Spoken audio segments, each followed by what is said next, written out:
Welcome. In this video I will show you how to install applications on your DREAME 43Q100 TV.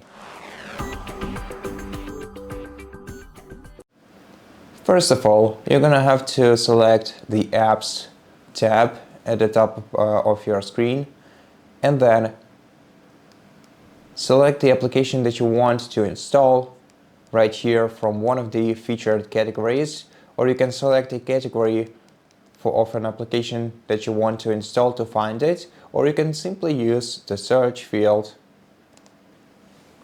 And after opening the search field, you can either enter the application's name manually or press the microphone button on your remote control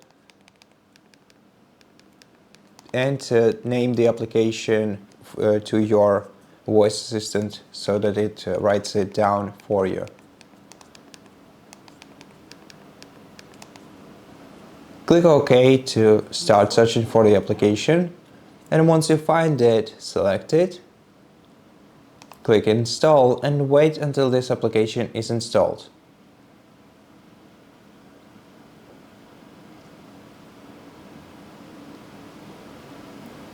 And to open the installed application, either click Open right here or return to the home screen or to the Apps menu and find the application at the very end of your apps list. Select it and it will be opened. And that's it. Thank you for watching this video. If you liked it, please consider subscribing to our channel, leave us a like and a comment below, and I'll see you in the next one.